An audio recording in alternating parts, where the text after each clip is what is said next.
نحمده ونصلي على رسوله الكريم اما بعد فاعوذ بالله من الشیطان الرجیم بسم اللہ الرحمن الرحیم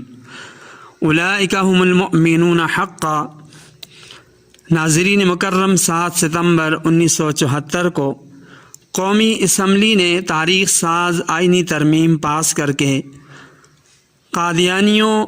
جنہوں نے نبی پاک صلی اللہ علیہ وسلم کی نبوت پر ڈاکہ ڈالا تھا ان کو غیر مسلم اقلیت کافر قرار دیا تھا اور ہمیشہ کے لیے ان کو مردود قرار دیا تھا۔ 7 تاریخ کو ایک مرتبہ پھر یہ اعزاز حاصل ہوا کہ 7 اگست سن 2023 کو سینٹ آف پاکستان میں ناموس صحابہ بل پاس ہوا،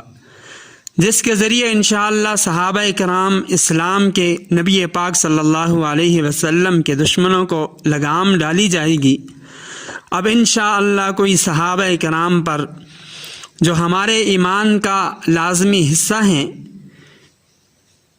جن کی پاک بازی، صداقت، امانت، دیانت کی گواہی اللہ تعالی نے اپنی مقدس کتاب قرآن کریم میں دی، وہ صحابہ کرام جن کو اللہ تعالیٰ نے قرآن کریم میں مختلف القابات سے نوازا، وہ صحابہ کرام کہ جن کو ایک لمحے کے لیے درمیان سے نکال دیا جائے تو ہم اپنے آپ کو مسلمان ثابت نہیں کر سکتے، وہ صحابہ کرام کہ جن کے ذریعے یہ دین متین ہم تک پہنچا، اب ان کی عزت ناموس پر کوئی حملہ نہیں کر سکے گا۔ اس تاریخ ساز بل کی منظوری پر ہم تمام مسلمانوں کو اور بالخصوص سینٹ آف پاکستان کے تمام اراکین کو مبارکباد پیش کرتے ہیں، چاہے ان کا تعلق کسی بھی پارٹی یا جماعت سے ہو، اور یہ در حقیقت شہداء کی قربانیوں کا نتیجہ ہے۔ حضرت مولانا حق نواز جنگوی شہید رحمہ اللہ سے شہادتوں کا جو سلسلہ شروع ہوا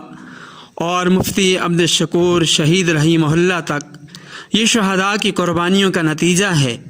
شہداء کا خون رائے گاہ نہیں گیا بلکہ آج وہ رنگ لایا۔ آج قبروں میں شہداء کی روحیں بھی خوش ہوں گی۔ اللہ تعالی سے دعا ہے